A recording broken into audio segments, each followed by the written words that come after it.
দেবদাস ছবিতে মৃত্যুর পথে পাড়ি দেওয়া প্রিয় দেবদাসকে বাঁচাতে ছুটছেন তার পার্বতী।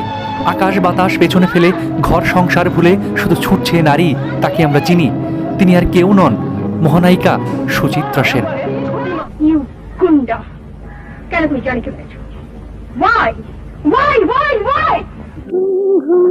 হয়তো মাধবী এক রাতে পাশে শরৎ কাহিনী পড়ে থাকে, প্রেমে পড়া তরুণী চাঁদ তারাকে ডেকে বলে, ঘুম ঘুম চাঁদ ঝিকিমিকি তারা, এই মাধবী রাত আসেনি তো বুঝি আর জীবনে আমার। এই প্রেমিকা তরুণী আমাদের রূপালী পর্দার দেবী সুচিত্রা সেন। টানা টানার চোখে 5 যুগ ধরে বাঙালি দর্শককে বুঁদ করে রাখা এই তরুণীর নাম সুচিত্রা সেন, যার পারিবারিক নাম রমা দাশগুপ্ত। জন্ম ও বেড়ে ওঠা বাংলাদেশের পাবনায় হলেও দেশ বিভাগের পর কলকাতায় চলে আসেন। সেখানে নাম লিখিয়েছিলেন সিনেমায়। তারপরের ইতিহাস সুচিত্রার আর মহানায়িকার। তিনি এলেন, দেখলেন এবং জয় করলেন। প্রথম সিনেমায় সবাই তাকে বললেন তিনি নজরে পড়েছেন। আসলেও তাই, কয়েক প্রজন্ম শুধু সুচিত্রাকেই দেখেই বুড়ো হয়েছেন।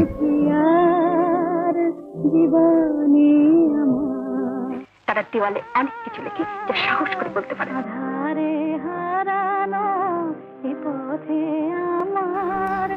উত্তর উপনিবেশিক যুগে আমাদের প্রয়োজন হয়ে পড়েছিল একটি তন্বী নাগরিকার, যিনি আমাদের নতুন আকাঙ্ক্ষাগুলোকে নতুন রং দিতে পারেন। সেই রং দিয়েছিলেন সুচিত্রা সেন। যে তরুণ কোনো শ্রাবণে বা বৈশাখে স্তব্ধ মুহূর্ত খুঁজে পায়নি, সেও সুচিত্রা সেনের মধ্যে খুঁজে পেয়েছে সীমা লঙ্ঘন করার পরিসীমা। সুচিত্রা মানে সুচিত্রা সেন আর কেউ নন, তিনি শুধুই উত্তম কুমারের সুচিত্রা, হারানো সুরের রমা, সপ্তপদীর রীনা ব্রাউন অথবা সাত পাকে বাঁধার অর্চনা। নোটিশ বোর্ডে দেখলাম, আপনি যদি অনুমতি দেন। তাকে নায়িকা বা মহানায়িকা যাই বলা হোক না কেন, সবাই তার সুন্দর মুখেরই প্রেমে পড়েছেন। তার স্নিগ্ধ বাঁকা হাসি আর ঘাড় বাঁকিয়ে বলা সংলাপ যে মুগ্ধতা ছড়িয়েছিল, এখনো তার রেশ কাটিয়ে উঠতে পারেনি মধ্যবিত্ত বাঙালি। সে কথার জবাব আমাকে দিয়ে দিতে হবে। তোমার কি মাথা খারাপ হয়েছে নাকি? আমি দেখি পাগলামি করছো। কিসের পাগলামি? তুমি আমাকে মিটিং এ যেতে দেবে না? না, আমি যাবই।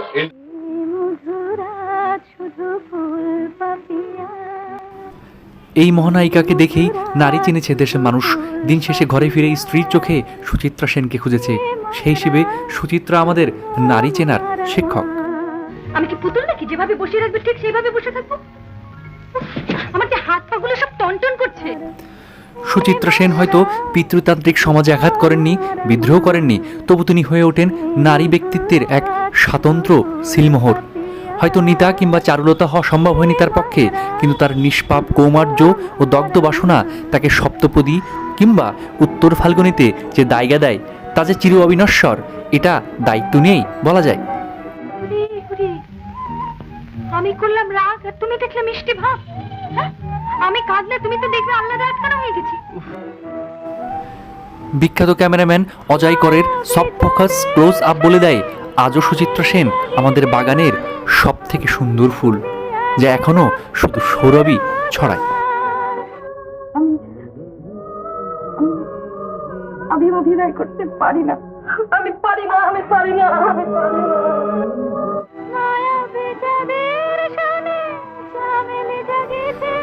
সুচিত্রা সেন সারা জীবন মুখ চোরা, দিনে বের হতেন না, দেখা করতেন না কারোর সাথে।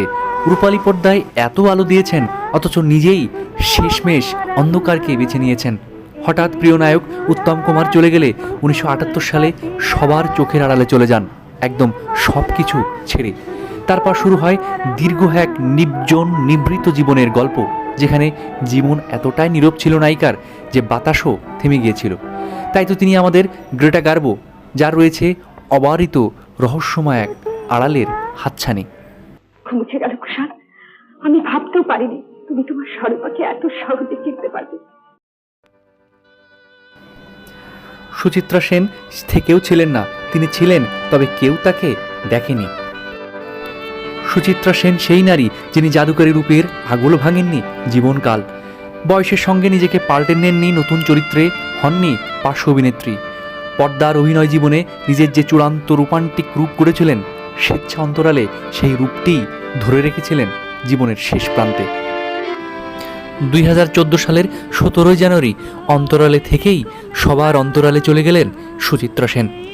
গত 6 এপ্রিল মহানায়িকার জন্মদিন, তাই তার প্রতি রইল অগাধ শ্রদ্ধা আর ভালোবাসা অবিরাম। প্রিন্স মঞ্জুর, ঢাকা।